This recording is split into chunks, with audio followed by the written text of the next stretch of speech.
Are you lying in bed? It's 2 a.m. Your brain is running a full marathon, replaying tomorrow's to-do list, thinking about some awkward thing that you said 3 years ago, and calculating how many hours of sleep you'll get if you fall asleep right now. You reach for a sleeping pill. You take it. You wake up 8 hours later feeling groggy, like you've been hit by a bus. There are times where you may need a sleeping medication, but most sleeping medicine work by sedating your nervous system. And that's different than restorative sleep. They don't fix what's keeping your brain awake. So when you stop them, the problem is still there. In order to fix something, you need to know what's causing it. Hi, I'm Dr. Var. I'm a board certified family medicine physician, and I am trained in functional, integrative, and lifestyle medicine.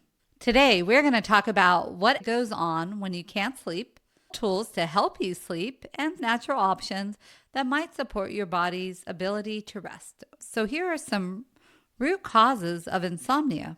Number one is your stress system is stuck in fight or flight mode.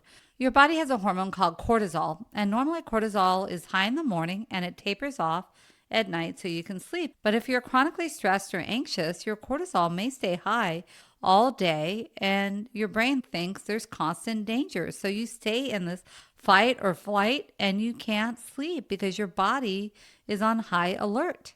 Cortisol also may affect your blood sugar. So during the night when you don't eat, cortisol will further go up because your blood sugar may also drop. If you have up and down blood sugars and your blood sugars drop at night, that's going to raise cortisol. Cortisol likes to increase your blood sugar. And then you feel like you've been on adrenaline at 2 a.m.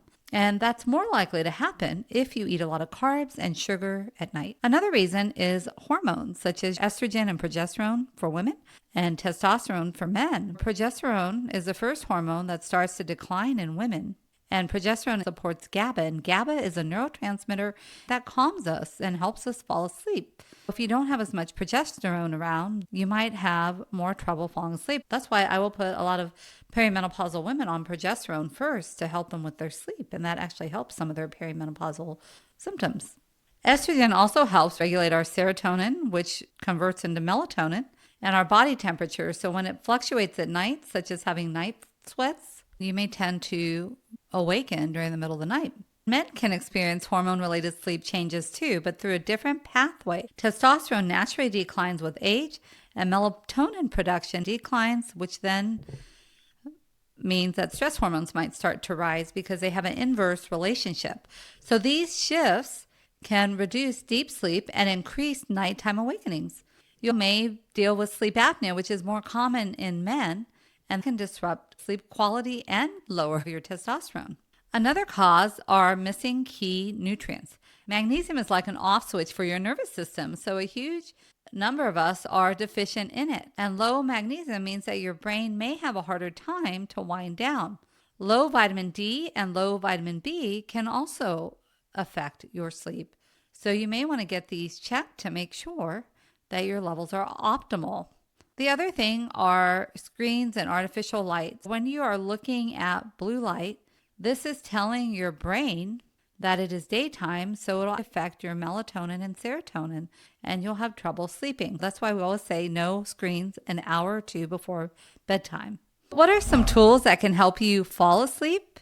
First, I want to say, if you are laying in bed and you are not falling asleep within 15 to 20 minutes, then you want to get up and actually do something that might help relax you, and then you try again to go to bed when you start to feel tired. If you stay awake in your bed, your brain might associate your bed as a place where you're supposed to be awake, and it may be harder the next night.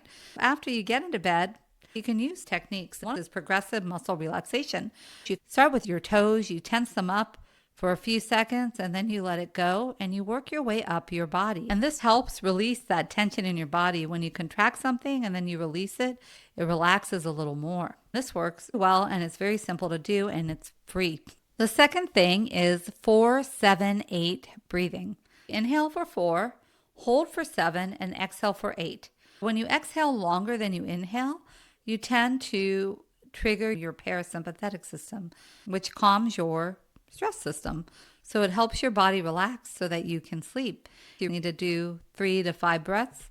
The main thing is that you try to exhale longer than you inhale. Another technique is to do the alphabet and animal game. Go through the letters of the alphabet, starting with A, and think of 3 animals that start with A. And you do that for each letter, and by the time you get to Z, you're falling asleep. But it's something that detracts that nervous activity in your brain and helps quiet it down. So you just fall asleep. Technique number 4 is to listen to something that is boring or soothing. Apps have sleep stories, music, or meditations that help you fall asleep, and they can work very well. So you really want to get to what's bothering you with your sleep. Do a thought dump before bed. Get these ruminating thoughts, write it out on paper or type it on your laptop and get it out, because that dump can help clear your mind to where you can sleep. Now that we talked about techniques to help you fall asleep, we'll talk about botanicals. These don't fix anything. These just help you fall asleep so that you can get yourself back into a regular sleep cycle. With these supplements, check with your healthcare provider to ensure they are appropriate for you. This video is for educational purposes only and is not medical advice. Number 1 is valerian root. Valerian acts on your brain's GABA system. GABA is your brain's calm down neurotransmitter. There are medicines called benzodiazepines such as Xanax, Valium, or Klonopin. They work similarly as far as binding to the GABA receptor and affecting GABA. However, valerian has a weaker binding, so it doesn't have the same addictive capacity, and it is non-addicting. By boosting this GABA activity, it keeps you calm and makes you more relaxed. Valerian root also tends to stimulate more alpha brainwave activity. Alpha brainwave activity is associated with decreased anxiety and a sensation of calmness. Valerian is very good for hot flashes too, if you have trouble sleeping because you're getting hot flashes. Now, there are some people who take valerian root and get the opposite. This is because when valerian is dried, there are compounds that some people cannot tolerate because it makes them more excitable instead of calming them. So if you take valerian and you find it's making your problem worse, then that is not the supplement for you, and you should work with your provider to find something different. Another one is passion flower. Passion flower, like valerian, works to modulate GABA so that you can feel calm and feel like sleeping. It's helpful if anxiety is the main reason you can't sleep. It doesn't always work on its own. Sometimes providers will combine it with another herb for a synergistic effect. So it may need to be combined with valerian or lemon balm, but again, work with your provider to determine what's best for you. And then you may need to take a break if you're taking it long term. So every 2 weeks, you want to take a break for at least 1 to 2 days because it produces an alkaloid, which can cause unwanted side effects. And if you get too much, then it can cause mild toxicity. All right. Number 3 is skull cap. There are different skull caps. There's American skull cap and Chinese skull cap. For sleep and anxiety, you want the American skull cap. But this is a calming nervine herb, so it's used for anxiety, restlessness, and sleep support. It helps regulate GABA, especially useful if you have irritability, rumination before bed, and you just can't sleep. Make sure you get your liver enzymes checked periodically because it may affect the liver. I check people's liver and kidney functions if they're on any medications or any herbs at least every 6 to 12 months. Chamomile produces a compound called apigenin that binds to the GABA A receptors in the brain, so it calms through this GABA pathway, and it works for anxiety. I'm sure you've heard of chamomile tea, so you can drink that before bed, and that can help you relax. If you have a ragweed allergy, avoid chamomile because it's in the similar class. And then we have lavender. Lavender can be used topically. There used to be a cream that Bath and Body Works used to sell that had lavender and chamomile in it. I would rub that on and I would be out within 10 minutes. So there's definitely something to it, but I don't think they sell it. You can get lavender in an oil, or they have pillow sprays that some people will use to spray on their pillow so they smell it. You can also get it in an oral capsule.